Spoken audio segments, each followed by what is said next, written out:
Very good evening to you, ladies and gentlemen. I'm happy to welcome you to the fifth episode of the webinar titled Why Corporate Sector.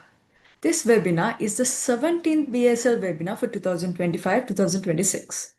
This webinar series is organized by the Webinars and Legal Symposiums Committee of the BSL. I would like to take this opportunity to thank the chairman of the Webinars and Legal Symposiums Committee and the president of BSL, Mr. Rajiv Amarasuriya, Attorney at Law. Attorney at Law. The co-chairman, Mr. Chaturaj Galhena, Secretary of BSL, and Mr. Pasindu Silva, Treasurer of BSL, and the conveners, co-conveners, and the members of the Webinars and Legal Symposiums Committee of the BSL. I would also like to extend my heartfelt gratitude to the Executive Committee of the BSL for all the support and guidance. In today's episode of Why Corporate Sector, we have with us an esteemed guest, Ms. Yanina Veerasinghe.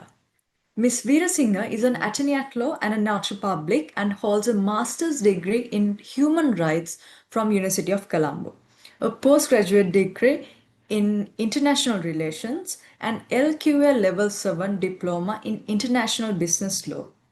She is currently reading for her LLM degree from University of Wolverhampton. Ms. Veerasinghe also has over 14 years of experience in the corporate law sector, having worked at Julius and Crazy Law Firm as an associate in litigation and testamentary, Millennium IT EPS as a senior legal counsel, and Dialogue Axiata PLC as a specialist in group legal. Presently, Ms. Veerasinghe holds the position of Head of Group Legal and Company Secretary of Brandix Group, which is present in Sri Lanka, Singapore, Hong Kong, India, Bangladesh, USA, and Canada. She is also presently functioning as an advisor to the Colombo International Arbitration Center. I warmly welcome Ms. Yanina Veerasinghe for today's session. Without any further ado, I would like to invite Mr. Shahara Hera, who will be the interviewer for today's session, to take over. Over to you, Shahara. Thank you for the introduction, Prashandi. And once again, on behalf of the Bar Association of Sri Lanka and its members, the president, and the webinars committee, I would like to welcome Ms. Yanina Veerasinghe. She's not a new face to the Bar Association, although she's from the corporate sector. She has very keenly been a part of an active part of the Bar Association of Sri Lanka, and it's a very I take pride to welcome her for this important webinar, where we would like to discuss why the corporate sector is important and where the corporate sector gives a lot of opportunities for young lawyers and law students, and it is an important sector where a lot of opportunities will be created in the future. So we would like to have this series to encourage young lawyers, to encourage law students to actually seek these opportunities available in the corporate sector for legal professionals. So once again, I would like to welcome and throw a question at you, Ms. Veerasinghe. First of all, you are the first lady lawyer we have in our program. Although we have had about 4 to 5 sessions, it has always been gents who have been a part of this Why Corporate Sector series.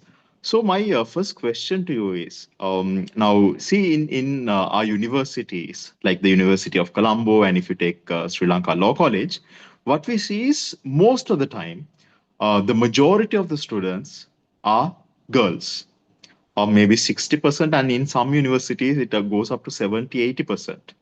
But when it comes to court practice, when we walk into a court of law, most of the time, what we say is it's about 80% men and only about 20%, sometimes not even 20% women who are in the active practice. So my first question to you is it the same in the corporate sector? Do you see more and more ladies joining the corporate sector as lawyers?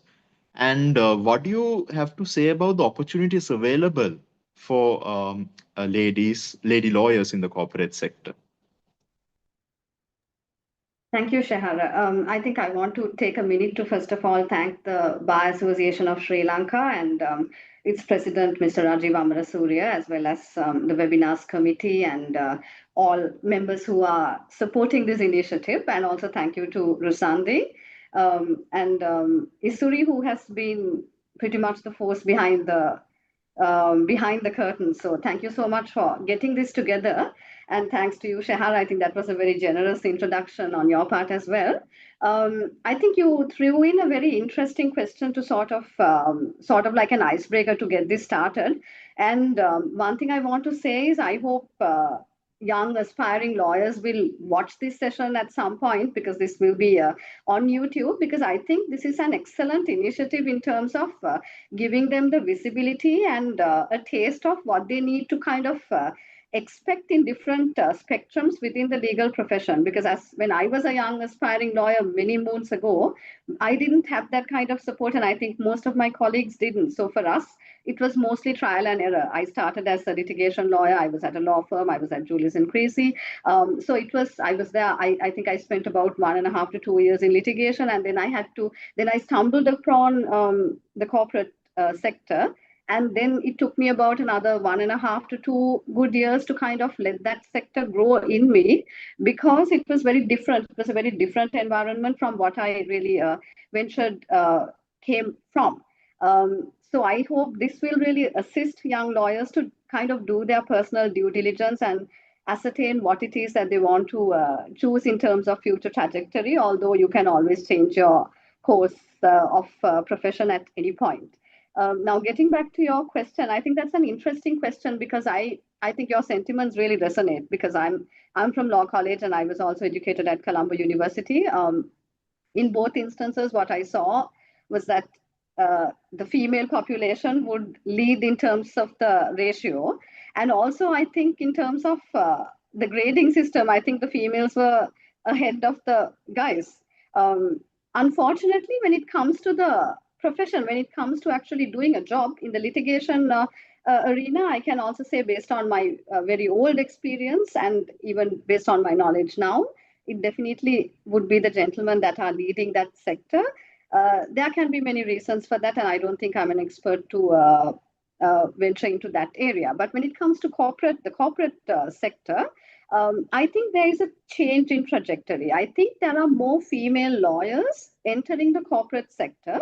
Unfortunately, it's after, like I said, trial and error, because most of the female lawyers that enter the corporate sector started off in litigation, did not really make it in litigation, had various issues in terms of reaching their career goals, and then they kind of put their foot into the corporate sector to see how it worked.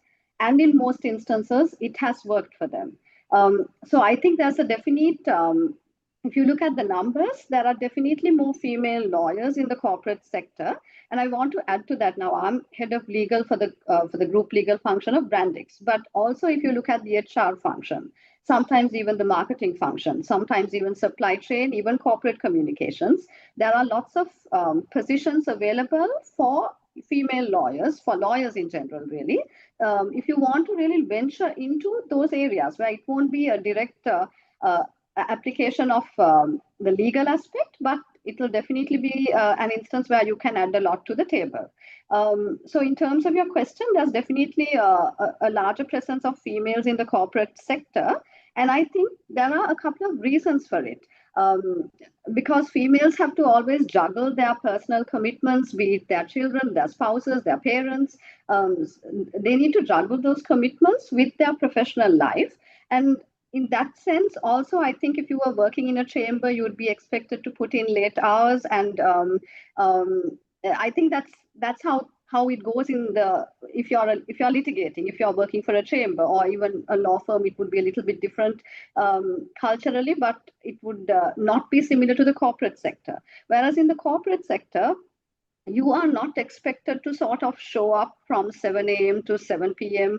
And that is not how you will be defined as a good performer. It will be basically based on what you bring to the table, how you perform your tasks, and how you do it will not be as important as the end product. And I think even COVID-19, as much as there are lots of negatives in COVID-19, one positive was working from home, where that was introduced to the corporate sector, and we see more and more female lawyers working from home because the work that they do can be done remotely. Even if they are to join a negotiation, a business negotiation, they can do it online. If it's drafting or reviewing of documents or compliance instruments, it can be done online.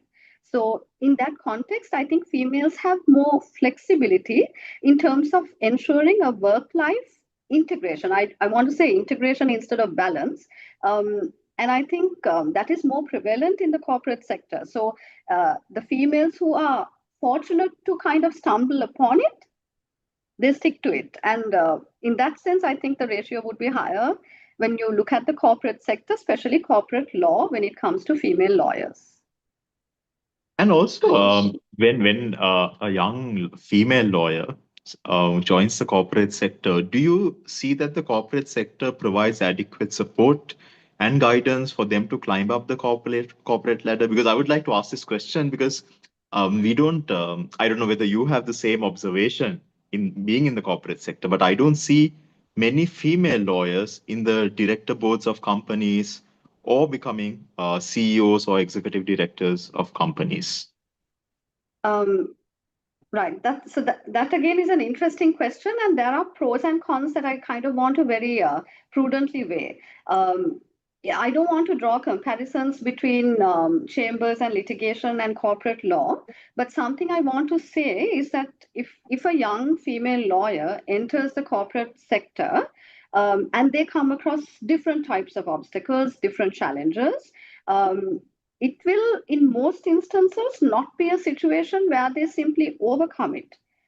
They can instead rise above it. Why I say that is, if it's a young female lawyer with, let's say, less than a year's experience in the bar, even though it's someone who is inexperienced, if they can add value to a strategic discussion, or let's say it's an M&A, any type of a strategic discussion, if they can add value to it in the corporate sector, it will be welcome. We are not going to sort of look at the lawyer and sort of say that you lack expertise, you lack experience, so you need to kind of wait your turn to give your input. Because I've come across so many situations where my team, I have junior lawyers who are brilliant, and sometimes they are able to come up with solutions that really help. Maybe it's an acquisition, maybe it's an M&A, maybe some sort of a strategic venture that we are looking into, where I get a lot of value adds from them. And it's always welcomed, and they are recognized for it. So in that sense, a young female lawyer has more ability to really grow and to really shine based on what value they can add to the table, which I think would be a greater challenge in the other spectrum within the legal profession. Having said that, I do have to unfortunately agree with you in terms of the ratio when it comes to female leadership. And I think one reason for it, I think for one reason I would want to say is females have their personal responsibilities, be it whether the kids, whether it's family commitments. And I think in certain instances, they kind of choose to sort of give priority to that aspect. And as a result, they may miss a leadership position in the corporate sector, which is sort of a choice that they make willingly. I think that is one aspect, but also we have to acknowledge the fact that there are unconscious biases. One thing that I have to say is that the corporate sector, because I have been in both sectors, I have to say this: the corporate sector makes a conscientious effort to ensure that there are very minimal instances of biases where a person, whether it's gender-based biases, whether it's generational biases, or circumstance-based biases, the corporate sector really makes a conscientious effort to avoid situations like that and to kind of give everyone that equal opportunity. Having said that, I think unconscious biases are a larger challenge that we have to face, because sometimes we have to remind ourselves to ensure that we make sure that the environment is free of unconscious biases. So that can also be one contributory reason as to the lack of female leadership. Um, and I have to really add to that, because I come from Brandix, and most of the positives that I talk about the corporate sector really resonates with Brandix. I think Brandix is an example of a great corporate citizen. It's an apparel manufacturing giant, one of the largest employers in Sri Lanka, a contributor to the national economy. And also at the same time, the employees have a lot of ability to grow. If you choose to grow, you have that ability to grow. You are given that availability, that position to grow. Unfortunately, if you look at the numbers in terms of female leadership, yes, there is a disparity. And I think that's something that all corporates really need to work on. I think we have a lot of great female leaders in the corporate sector. But having said that, if you look at the ratio, yes, the numbers do speak for themselves. So obviously, we are doing something right, but a lot more needs to be done. So that has to be acknowledged, yes. Certainly, Ms. Petersinger, there is one important phrase which you used in your answer, which was work-life balance. And now that brings me to the next question. Um, I think now the world is focusing a lot on work-life balance, mental health of professionals, because uh, sometimes we can't have professionals working overboard, sacrificing their mental health, sacrificing their family, sacrificing their freedoms, so on and so forth. And now, when it comes to the question of work-life balance, now a lot of lawyers in Sri Lanka, particularly, they have this issue of work-life balance, where their professional commitments sometimes, not sometimes, but most of the time, override their personal liberties, their personal family life, their mental health, so on and so forth. And this has been a very prevalent complaint in a lot of young lawyers who come into the profession. So I would just like to ask you, what is your approach to this issue of young lawyers and professionals, having a crisis with their work-life balance? And do you think that joining the corporate sector would be much better in terms of work-life balance when it comes to a legal profession? So when you mentioned work-life balance and this concern that you just spoke of, I remembered a very recent post by President of the Bar Association, Mr. Rajiv Amarasuriya, where he said that essentially we work to live and not live to work. And as old as that quote is, and as familiar as we are with it, I think we need to be reminded of it from time to time. So I really appreciated those sentiments. How I look at it, and I think again, I'm just going to bring Brandix into the equation, because a lot of what I am saying is based on the context that I am currently working in and my employer of over 6 years. And what I want to say is, I think the future is all about working smart versus working hard. We've tried working hard, we've tried and tested it. And I think it's working smart that really takes the cake. And for us in the corporate sector, especially when we deal with a lot of foreign stakeholders, we work with a lot of brilliant people. And they're very fast in their delivery, but they don't compromise quality for quantity. And to make sure all that happens, you need to work smart. And a positive that happens when you work smart instead of work hard is you actually sort of become agile like water. You can sort of, you have that flexibility around you where you are able to prioritize your work. You know what needs to be done immediately versus what can be done in a couple of days. And you're able to prioritize your work in that context. And when you're able to do that, I mean, this is just based on my personal experience, I think you reach that comfortable level where you're able to sort of integrate your personal life and your work life into this very healthy balance. Of course, especially in the corporate sector, we will have maybe it can be like a very crucial business venture. It can be an acquisition where we need to work around the clock. We might need to do overtime. We might need to work on weekends. But that's not the norm. That's the exception. I think if you're litigating, most of the time you're completely buried in your commitments, your professional commitments.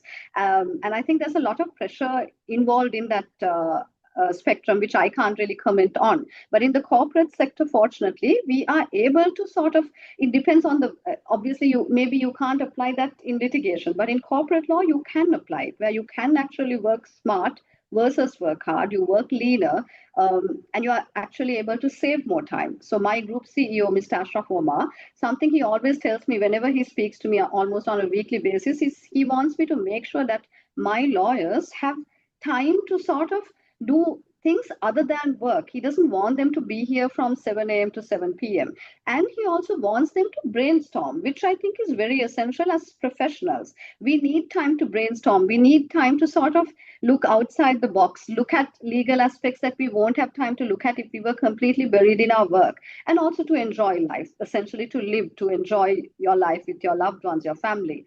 So I think that's a very important component for me, and it definitely contributed to my choosing the corporate sector at an early stage.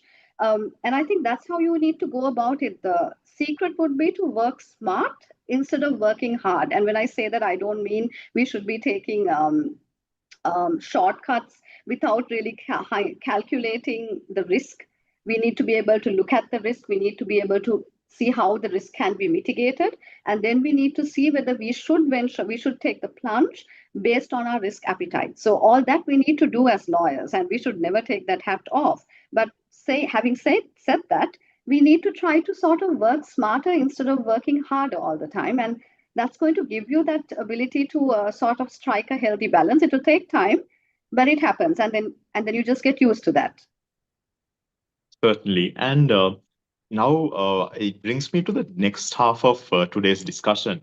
And you represent the apparel sector. And of course, Brandix has been a very prominent brand name in the field of apparel, the field of apparel industry in Sri Lanka for many decades. Could you also just give a brief uh, explanation about the development of the legal sector in the apparel industry? Because earlier we have discussed so many areas such as taxation law. We discussed about how the legal field has developed in the hospitality industry. We would also like to know how the apparel sector, number one, how the apparel sector will do in the next few years in the global context and in terms of Sri Lanka's performance. And secondly, will there be more opportunities for lawyers? And will there be more opportunities for legal work in the apparel sector in the future? I think in response to your first question, I think we all need to be hopeful.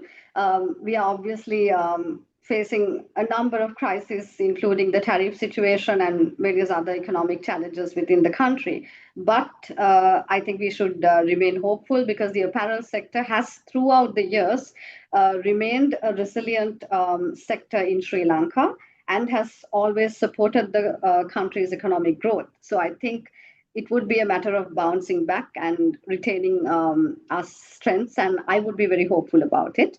In response to your second question, with regard to opportunities for lawyers in the apparel sector, that's a very pertinent question because I think in apparel, lawyers would more or less be a support function. But what I see in the current context is that lawyers are not just legal technicians in the apparel sector, but they're actual business partners. So, for example, I would sit in with a business negotiation, a conversation where we are trying to figure out how we should proceed with a supply chain function or maybe a customer related activity. So a lawyer in that context really works as a business partner. And that is because of that multidisciplinary exposure a lawyer in the corporate sector gets firsthand, because they'll be working with the engineers, they'll be working with the finance sector, they'll be working together in order to bring about a strategic requirement to meet it. Um, so in that context, I think opportunities for lawyers in the apparel sector is also growing. I think it was a little less if we look at 10 years ago. Maybe there was just a couple of lawyers doing the job of maybe three, four lawyers. And then also you can't really do a comparison of the numbers. But if you look at opportunities, yes, I think there's a definite growth trend when it comes to the apparel sector and positions for lawyers. And I want to add to that, it won't only be in the legal department. It can be in compliance, it can be in ESG, it can be in corpcom, because even if it's corporate communications, you need to know how you sell your brand. You need to know what you're going to communicate and what you shouldn't. And I think lawyers can really weigh in on all that, and also the HR function. So yes, there's definitely more opportunities for lawyers in the apparel sector as the sector itself grows and kind of reshapes itself based on various challenges that it faces from time to time. And my next question is, so a lawyer coming into the corporate sector, are there any particular challenges that he or she would face in comparison to working in courts? What's your personal experience? I would want to say to some extent, yes, because especially if you, in one context, now I came from litigation and a law firm, and I entered the corporate sector. For me, it was a huge culture clash because when you were litigating or when you're at a firm, you only associate lawyers, and you only associate lawyers, and your world is a little bit smaller. When you enter the corporate sector, you're dealing with an array of professionals who will not give you the recognition that you're used to in a court context or in a law firm. It's going to be a completely different ball game altogether, and it's a massive culture clash, to be honest. Because at the beginning you'll be shocked. You won't even know how to kind of blend into that environment, because it's sort of a cocktail of different professionals. So you're not going to get any special preference or identified in a special way for being a lawyer, because you will also have an accountant working on the same project. You'll have an engineer working on the same project. So it kind of humbles you at the beginning, to be very honest. It humbles you at the beginning, and then you learn to work with different stakeholders. So there are challenges for sure, because I think one other challenge would be, if you're coming from, especially if you come from law college. I'm a product of Sri Lanka Law College. Or if you're coming from the university and you enter the corporate sector, it's a different culture altogether. It's not what you're used to in your university or law college life. And there are lots of challenges that you have to deal with. It can even be from your attire, because you might be used to your sari, and that's going to change in the corporate sector for the most part, because you will dress smart, but you might not be required to be in sari all the time. So I think even from the attire to any other aspect, yes, there are challenges, there are culture clashes, and you kind of need to study the environment for the first 6 months at least, and sort of get into it gradually, adapt yourself into it, and then it really grows in you. But certainly there are challenges, yes. And in terms of opportunities, do you see that a lawyer entering the corporate sector, particularly, let's take for an example, your own company, would he or she get exposure to working with foreign companies, working with other companies? Like, other than that, what are the plus points you see in joining the corporate sector? How would it help a lawyer to build up his character, build up his um, profession, and to climb the corporate ladder? Absolutely. I think the exposure is 360 degrees. I think definitely, most certainly, the lawyers will be working with external stakeholders. If I draw a comparison from my own company, we work with Western clients, we work with US-based clients, Asia-Pacific clients, and they are our customers. And it's very challenging to really cater to their requirements, because we're working with very brilliant people, and Then on the other spectrum, on the other side of the coin, we have our supply chain function where we will be mostly working with Asian countries who will be suppliers. So you have to strike that right kind of balance, and you have to ensure that you cater to your customer base, and it ultimately ends up being a learning curve because you get that exposure. It's a multidisciplinary exposure, and it's also a global exposure in most instances if that relevant sector works with the global partners, which is something we do. And we have our footprint, we are globally present in over 8 jurisdictions. So if I take myself as an example, I work very closely with different stakeholders from different countries, and it's a real learning curve because you learn their work ethics, and what you take out of it, the value adds you take out of it, you ultimately apply it to your personal life as well. And I think it's a win-win situation because there are a lot of value adds that we can take if we didn't have that exposure, that multidisciplinary exposure, as well as that global exposure by working with different stakeholders. I think we'll become a group of very complacent creatures, if you will, where we don't really have anything to compare ourselves against with, and we might think we're doing a good job. But the moment you're exposed to all these stakeholders, you will make your blunders, you will make your fair amount of blunders, but those blunders ultimately end up being your learning curve, and they really contribute to your professional life as well as your personal life. So I think it's a definite value add. And there are a lot of positive takeaways that we can take from the private sector, and I think that is something that young aspiring lawyers should really factor into account when they really choose which career path to progress through. All right. And before I move on to the next question, this message is for all those participants who have joined in through Zoom.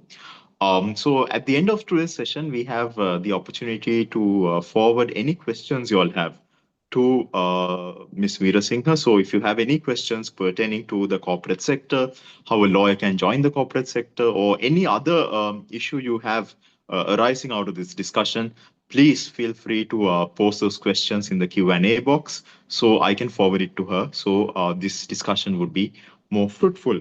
So moving on to our next question now. So in Crux, a corporate lawyer is not only expected to be a lawyer, but he is also a part of the corporation. He also has to think as a businessman. So in terms of that, a corporate lawyer has to wear many hats, I would say. What is your opinion on that? How does a corporate lawyer manage, in one aspect, he has to, give legal advice or draft contracts in terms of the law. In another aspect, he's also very, a prominent part of the organization, working towards the success, the development, and profit making of the organization. How does one juggle between these two roles? Or it could be many other roles, in fact. Again, that's a very pertinent question because a lawyer in the corporate sector would essentially be a business partner, a strategic partner. You will be supporting your sector strategize in terms of figuring out how we should go about with a specific venture that we are looking into. So, like you very correctly said, yes, we will be wearing multiple hats. But the secret to it is you can wear as many number of hats that you wish to wear, which you will be inclined to wear when you're providing your support as a strategic business partner. But you need to ensure that you do not take off your legal hat. Um, um, for example, it can be a young lawyer who can be an executive, a senior executive, who needs to provide legal advice to the CEO of the company or a director of the company. Um, and sometimes they might look at a certain business prospective business opportunity, and they might be really intent on proceeding with it, but you as a lawyer, you see the risks, you see concerns which would not really put that business venture within the framework of the law, and then it would be your job, it would be your duty to ensure that you advise your leadership on that, because at that point when it's a meeting perhaps the director or the CEO might not agree with you. But simply because they don't agree with you, you can't come to the conclusion that that's not what they expect of you, because that is exactly what they expect of you. They expect you to provide the legal input, the professional input that they need to have in order to proceed with a specific venture. So it's important that regardless of how many hats you wear, you need to always ensure that you don't take off your legal hat. And what I want to say is, it can be yes with a condition, it can be no with a solution. Because as business partners, as lawyers working in the corporate sector, we need to support and enable the business. But we need to do that within the legal framework. So it would be our duty to make sure that we advise the leadership of what the risks are so that they can take a calculated decision based on their risk appetite if they should proceed or not. So, yes, whatever advice, whatever performance that we do, it should be within the legal framework. We will be wearing multiple hats when we enter the corporate sector, and we are expected to do it. And that would also add to the value that we bring to the table. But we need to ensure that the base hat is the legal hat. Certainly. And now I actually would like to ask a personal question from you. So now you mentioned that you started off as a lawyer who goes to court, and then later on you joined the corporate sector. Would you, is it all right if I ask you to share your success story so that it will inspire everyone who is joining in for the session today and who will be watching this on YouTube in the future? What made you move from court practice to the corporate sector? And once you joined the corporate sector, were there any particular challenges you faced as a young lawyer? And what made you achieve all this success you hold today? I think you're being very generous when you say that. But so I come from a family of lawyers, and I think right from the outset, I knew I wanted to be a lawyer. I didn't have a question there. But subsequent to becoming a lawyer, it was really a challenge for me to figure out what I wanted to do with my life. I think for a very long time, I was looking at the humanitarian sector. That was something of interest to me. But at some point, due to my own personal sort of understanding of that sector and how it operated, I kind of realized that some of those aspects would not really resonate with what I personally feel about certain situations. So that was the point I realized that the humanitarian sector was probably not for me. So right after law college and after taking oaths, I think I worked at a chamber for a very short period, and then I was at Julius and Creasy, where litigation was what I worked on in addition to testamentary. And I had some wonderful partners at Julius and Creasy.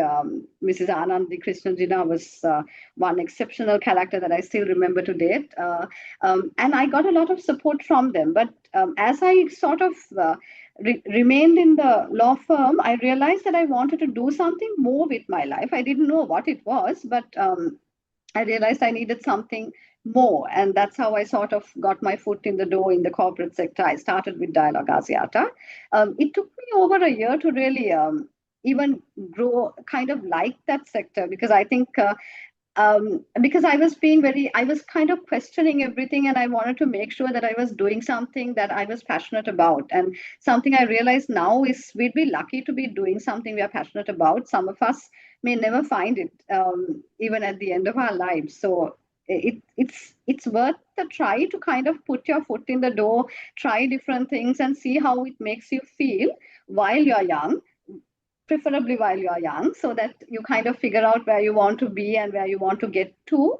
And I think that's how my journey, corporate journey began. So at Dialogue, I think there was some form of growth, but I realized I needed more growth, and I realized that I kind of needed to venture out. And I did that. And I think at some point I was actually reconsidering litigation, but then I realized that that was not a great choice. And then I kind of continued to climb up the ladder and got to where I am here with the support of some very great people. So it was definitely not something that I did on my own, starting from my family, my mom. There's a lot, you need that support system. I think that's what really makes you stronger. If it's your mom, your partner, they need to support you in order to help you to get where you want to get to. And I think I was blessed in that way. And here I am. So I think that's my journey in a nutshell. Certainly. And is there any advice you would like to give young lawyers who are joining in the corporate sector? Maybe some lawyers who are already in the corporate sector might find certain, challenges coming in their way. They might find work a bit hectic, so on and so forth. Is there any advice you would like to give them, how in order to succeed in being a good corporate lawyer? I think it's all about believing in yourself. To be honest, I think the newer generations have more confidence in themselves compared to my generation and the generation before me, and I really appreciate that. For me, I learn a lot from generations after me because I really appreciate that self confidence that you have, and I think that's something that they need to stick to, that they need to kind of inculcate and make sure that it grows with them. And at the same time also make sure you add value to yourself. You make sure you learn, unlearn, relearn, make sure that you are agile and adapt to a situation, whatever environment that you are working in, to the extent that it isn't something unreasonable, to the extent that it is something that is reasonable and something that you want to work towards, that you're passionate about. Then in that instance, do not give up, because sometimes we really do feel tired with the situation and we might want to give up, but just sleep on it and come back to work the next day. The most important thing that I have learned is it's really how you feel on a Sunday night. On a Sunday night, if you're not looking forward to Monday, or you wake up Monday morning and you're not looking forward to going to work, then you need to really rethink what you're doing wrong. You might be in the wrong sector, you might be in the wrong company, you might be in the wrong chamber. You need to decide and you need to take that plunge. It will be scary, but I think it's really worth it, because happiness is self happiness, contentment is very important. So make sure you feel happy on a Sunday night. That's because that's really what it's all about. And I think this question was posted to all the previous participants also. And now you being the head of legal in Brandix, and you would have obviously sat through a lot of interviews where young lawyers would face interviews to be recruited to your company. Do you all look at particular educational and professional qualifications in particular, or do you look at experience, or is there any particular area that you would look into a candidate who faces an interview before you? Um, so being an attorney at law or possessing an LLB or both, that obviously is a primary requirement. And I think because a lot of people, a lot of lawyers um, do possess an LLM, I think that is definitely a value addition that we would look at. And I think even from a personal context, I would advise anyone to kind of pursue an LLM to kind of get that additional knowledge. I have a lawyer, I actually have, yeah, I have one lawyer in my team who has two LLMs. So I think that really it's not about how much of qualifications you have, but I think that really kind of adds value to your overall contribution. So I think, yeah, definitely those LLM and a basic degree or attorneys would be something that we obviously look at when we are trying to recruit a lawyer. In addition to that, I think experience is not so important, because most of the lawyers in my team are people who came from litigation just like me, and I learned it that way too, because you learn on the job. To be very honest, what we learn at law college or university is not what really applies in the real world. I think that even resonates for litigation, but for corporate law, for sure, you learn on the job. You have that academic background, but to really apply it to the work that you do, that's something that you learn on the job. So I think what we would look at in addition to qualifications, and I have to be very honest, language skills, the ability to speak fluently and work fluently in English would definitely be a plus point, especially in a corporate sector where it's sort of has its global presence or works with overseas clients. I think that's a very crucial requirement, and we might be addressing a white elephant in the room, but I want to be very honest with it. That will be a definite value add. If we have two lawyers with the same amount of qualifications, that language aspect would definitely be a value add, because you have to look at it from the business perspective, what they can contribute to the business.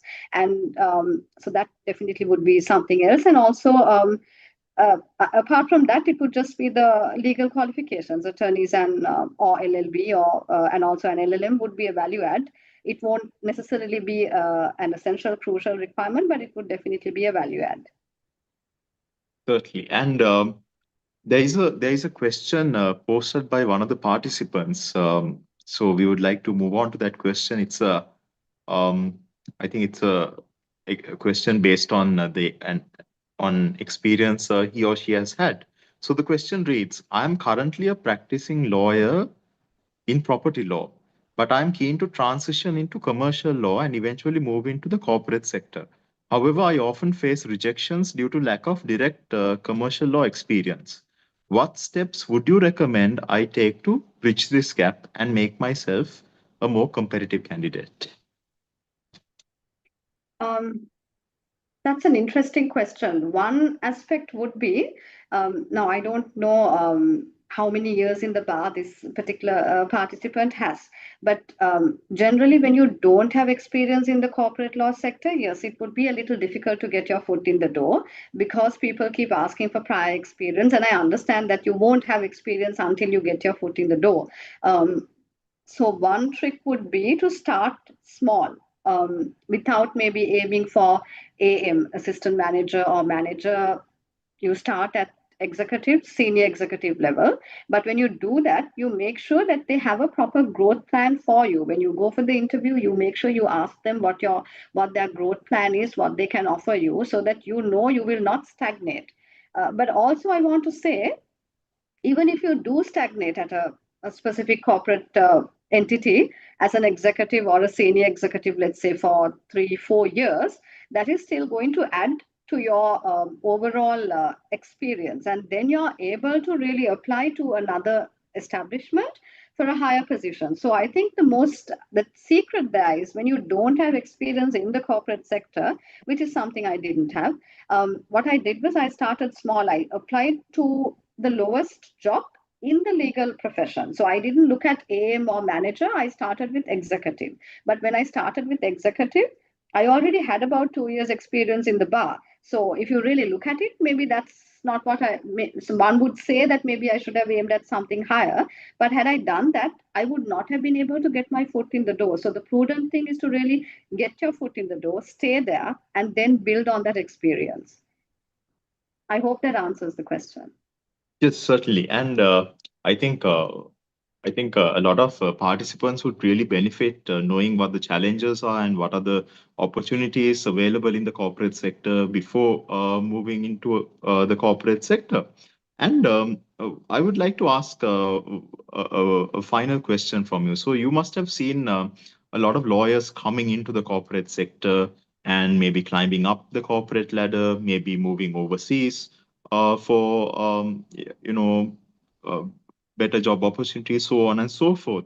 So, what do you think about the career progression in the corporate sector? Do Now a lot of lawyers have this question of being stagnant at the same place, or being stagnant at even in the bar, being stagnant in the same place would be a particular a problem for a lot of lawyers.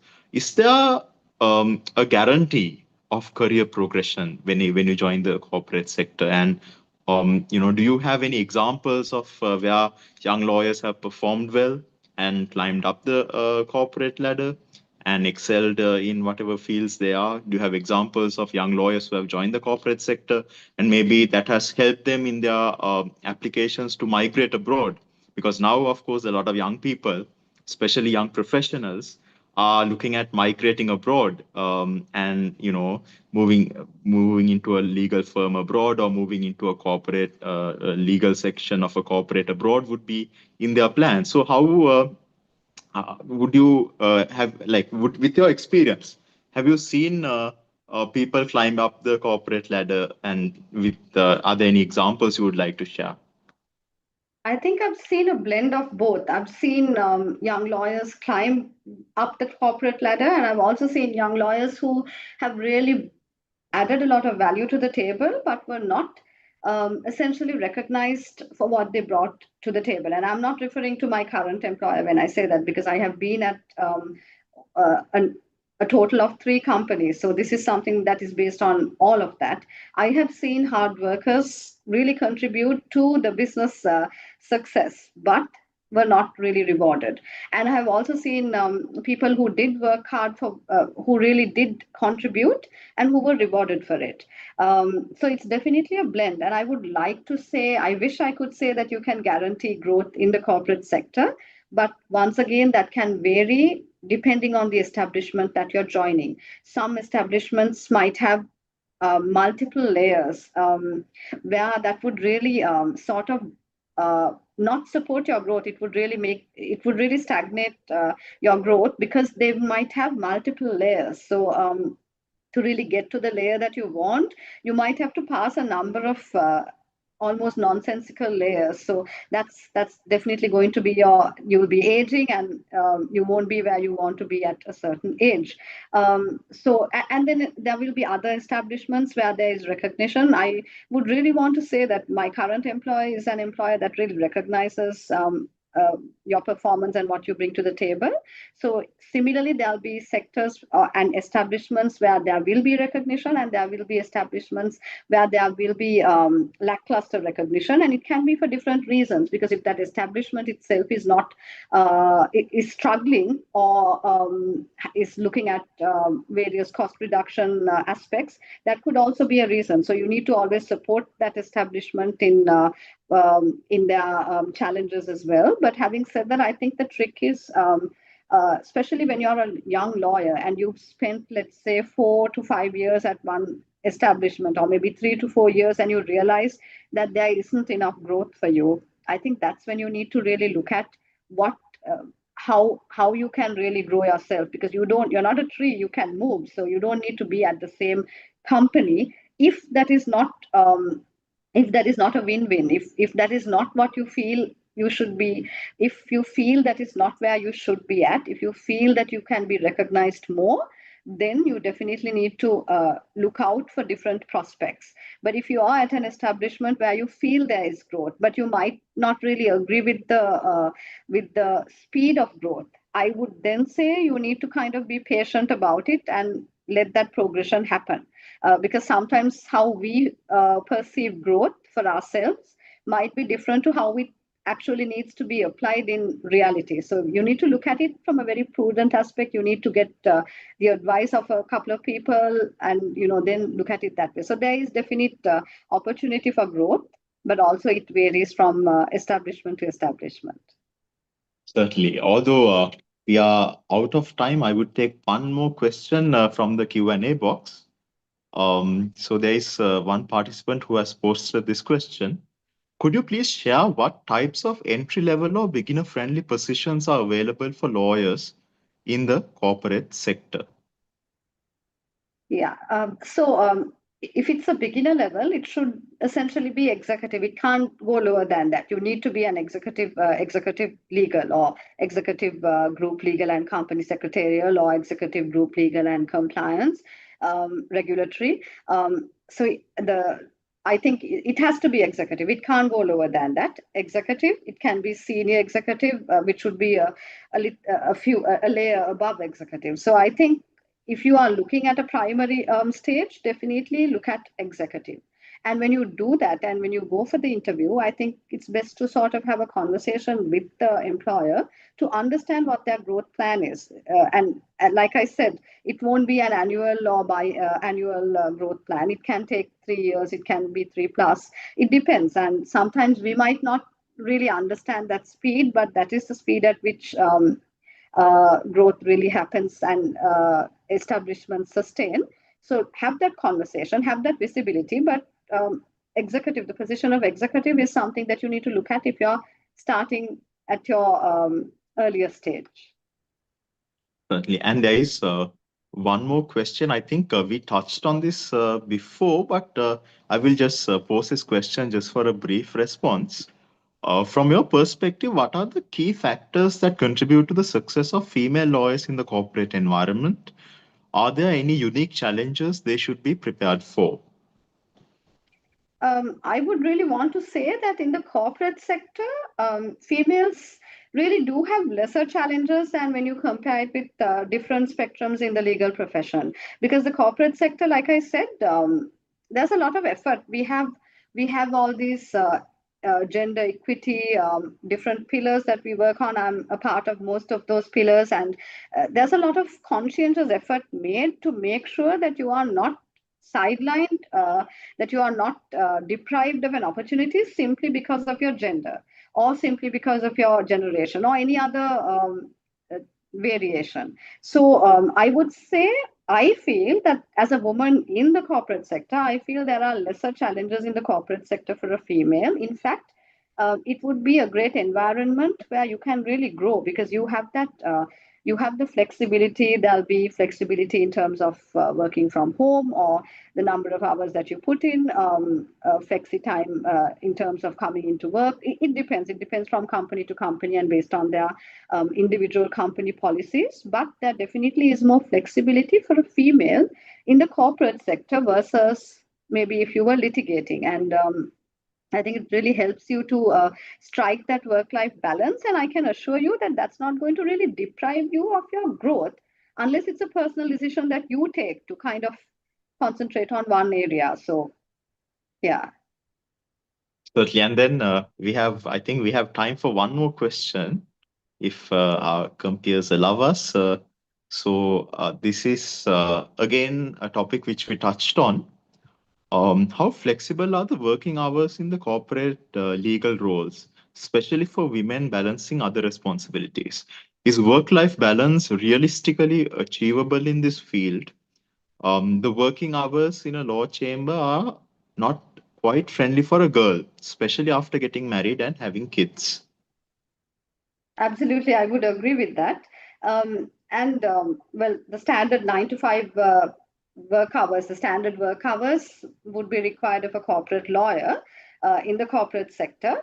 Uh, but there is a lot of flexibility. If, for example, you have to put your kids to school and you're not going to be able to make it by 8 and the work hours start at 8, there will be, in most instances, most companies have flexibility where you have flexi hours. So you can maybe come in by 9, but you do your number of hours, you do your 9 to 5 number of hours, and you can leave a little later. So if you're supposed to clock out at 5:30, you can instead do it at 6. That is one aspect. But then there's also work from home opportunities. I think right after COVID, the corporate sector really got used to that situation. And for lawyers, a corporate lawyer, it doesn't really matter where you are at. You can be working remotely as far as you get the work done. And I don't see complacent lawyers who won't be doing that. So that really happens. So there definitely is flexibility. And there's flexibility in terms of speaking to the management, figuring out what other options that can be allowed for your benefit, and especially if you are a mom or if you're pregnant, there's a lot of support that is given in the corporate sector. I would really say that the corporate sector has more flexibility, and yes, work life integration is a real thing. It, it there will be certain business exigencies where you might have to work overtime. You might have to work till 12 midnight or Saturday, Sunday. If it's an acquisition, I'm not going to say no to that. But that is a definite exception.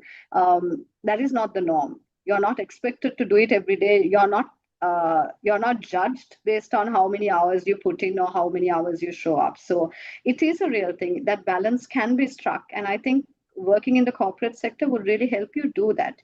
And once you do enter the corporate sector, you will realize that for yourself. Certainly. And then with that, we come to the end of today's discussion. And on behalf of the Bar Association, I would like to thank Ms. Yanina Veerasinghe for sharing her experience and her knowledge with all our young lawyers who aspire to be a part of the corporate sector. I'm sure the insights which you have shared would help them as they, enter or make a decision about entering the corporate sector or take decisions about climbing up the corporate ladder in their respective fields. So thank you so much for sharing your experience and knowledge with all the young lawyers and law students. Thank you so much. Thanks, Shahara. Thank you, Shahara. This brings us to the end of episode 5 of the webinar series on why corporate sector. I thank our esteemed guests, Ms. Yanina Veerasinghe and Mr. Shahar Herat, for the fruitful and educational discussion and for dedicating your time to be here with us and sharing your insights. I thank the BSL Webinars and Legal Symposiums Committee for their dedication and hard work in organizing this insightful webinar. And last but not least, I thank all of you who have joined in for this session today through various platforms and for the interactive discussion that we've had. Thank you all, and I hope you all have a good night. Thank you.